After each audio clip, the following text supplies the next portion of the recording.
What's up guys, James here from BootWizard Boot Reviews, and I'm here today to talk about something fairly serious, and that's the decline of Under Armour generally, and particularly when we're talking about football or soccer. What has happened to Under Armour, and why are they not really promoting their soccer products anymore? This is a very serious subject, so I will wear a tie.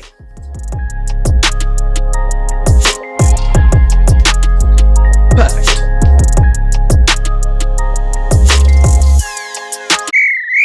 So this is a video that I've wanted to make for quite some time, and with the announcement that Under Armour made on Tuesday, now seems like a perfect time to do it.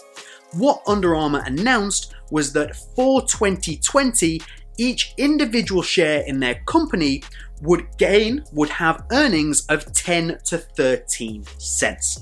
Now, Under Armour is a publicly traded company. You can buy and sell shares in Under Armour, so they have to make these projections, they have to make them public in order to satisfy shareholders, in order to project where the company is going.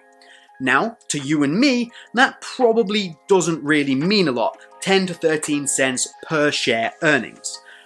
When you compare that to what the projection was from Wall Street, what they were expecting to be announced, which was 46 cents a share, then it starts to look a little bit shaky. Imagine if you had something that you thought was going to be worth $45 this year, an extra $45, and in actual fact, it only ended up being worth an extra 10. You'd probably be pretty annoyed, especially considering it's not necessarily anything you've done, it's as a result of the decisions made by the company Under Armour. Under Armour also projected a decline in sales, which is never good news when you're announcing anything to the stock market, and they also announced that they were looking into restructuring, which could cost up to $450 million. This is more money that the company is going to spend and not make, which means that's less money going back out to shareholders and less profit, less money on top of their share price. And in case you were wondering, Under Armour's shares, the projection is for them to be worth around $15, and most market analysts were projecting much higher amounts for Under Armour shares before this announcement was made. And that actually caused Under Armour's share price, so the amount you could buy them at, to reduce by nearly 20%. That is a huge amount for any company. Now, the thing we've got to discuss is, yes, all of this has happened, but why and how does that affect Under Armour in the football boot or soccer cleat world? So from the bigger picture, what has happened to Under Armour? One of the biggest things that everybody in the markets generally has been saying is that Under Armour has completely missed the boat on a huge fashion trend that Nike, Lululemon, Adidas have all picked up on and ran with and done very, very strongly in, and that's the athleisure trend. This trend of wearing your athletic clothes for casual things. You just wear them as your daily attire. If you look around Nike, Adidas, brands like that, they are really pushing this because it is huge. Under Armour have not caught onto this. They completely missed this boat, and that was a conscious decision by them. They didn't just miss something that was happening. Under Armour decided that they were going to stick to their company principles, albeit very rigidly. Under Armour is a brand that focuses on technology to improve performance. So all of their products that they want you to buy them because they are technologically advanced and they're going to help your performance. Therefore, this athleisure trend is not something that Under Armour felt was right for their brand. However, by not jumping on it, they have suffered huge losses. Under Armour have also become steadily known for heavily discounted product, which means it devalues your brand. Any brand manager will tell you that if you constantly discount your product, then your brand, your clothing becomes of less value. People expect to pay lower prices for it, and they view it as a more inferior product.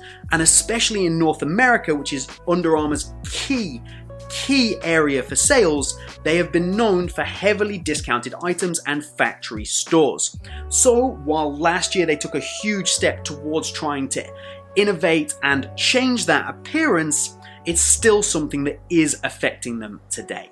And that's not to mention that last year Under Armour had to confirm that they were under investigation by the Treasury Department in the US for their accounting practices.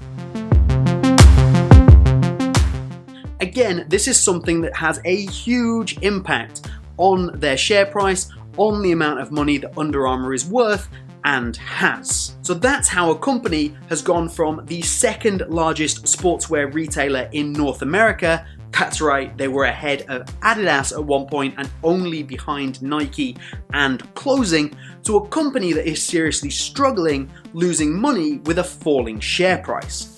But for you and me, what that really means, or what we really want to know, is how that's going to affect us in getting our football boots, or soccer cleats, or football equipment generally. So here I have two of Under Armour's top-end flagship boots at the moment. We have the Magnetico Pro SL and we have the Magnetico Control. There's one more boot in Under Armour's lineup, which is a Magnetico Control with a knit collar and a filled-in knit middle section. Fundamentally the same boot. Now the chances are that 99% of you have never even had the opportunity to get these in hand, because Under Armour has not pushed, not promoted, and not put anything behind these boots. These have only been available through the Under Armour website as far as I can see. There are no major third-party retailers stocking these boots. Under Armour have not made an agreement to push them. They're not at ProDirect, they're not in Unisport, they're not at Soccer.com, they're not at Soccer Loco, they're not at Football Emotion. You cannot get these outside of Under Armour. And even within Under Armour, these are not being promoted, these are not being pushed, and they haven't expanded their portfolio of teams, they haven't tried to get any other big players, and I wouldn't be surprised if players like Memphis Depay and Trent Alexander-Arnold were going somewhere else at the end of their Under Armour contracts, because Under Armour just don't seem to have the money or the desire to back soccer. So when Under Armour was big, when it was that second biggest sportswear retailer in North America, they expanded rapidly. Some people would say too rapidly, too aggressively, and that's hurting them now. In that expansion, they took on many areas that they were not experts in. Under Armour are known for really providing high quality football equipment, American football. They were not known in the soccer world. Me personally, I play lacrosse. They weren't really known in the lacrosse world either, and yet they expanded into all of these territories. They also took on many college sports teams. Maryland, for example, became an Under Armour team, an Under Armour university or college, and this meant Under Armour had to expand again to provide uniforms and equipment for entire ranges of people that they have never done so before. Volleyball players, track athletes, not things that Under Armour was a real key performer in, but they were big, they expanded, and now they're kind of getting hurt because in those areas they're having to come back. They're having to remove themselves from those areas that they expanded into in order to save the company and its core position and its core values. For me, neither of these are bad products. Under Armour has not started putting out bad products. However, for me as well, Under Armour has always been a brand that has pushed the envelope and brought something new to the table. Tried something different, not necessarily gone with the trend.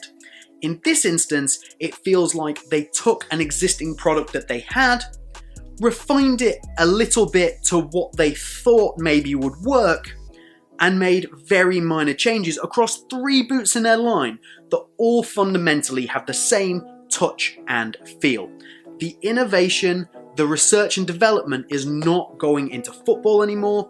When you combine that with the fact that the marketing money, the expanse at which these are available have all been reduced, I think we might be looking at a period of time where Under Armour vastly reduces their presence in the football industry. I wouldn't be surprised if some of their clubs went to other brands, if teams like St. Pauli went and ended up being signed up by an Adidas or a Nike.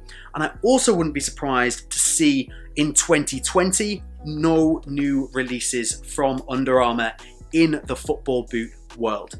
I'm really concerned that Under Armour are going to pull out of football boots especially, altogether. I don't think that they are in a position to be able to be in that market and compete, and especially with their bigger problems back home in North America, I think they're really going to have to do something special to even get close to maintaining what they have now, which is only a pretty average to poor market share. So this was something a little bit different, an internal look at my point of view as to how a company is working within the football boot industry. It's really important, if you did like this, hit the like button, because then I know that you want more and I can make more videos like this. Drop down in the comments, what do you think? Do you think that Under Armour are going to drop out of the football boot world entirely? Remember to get subscribed to get all of my boot reviews and hopefully more content like this. Click around my face to pick up some of my other content. But that's everything from me here today.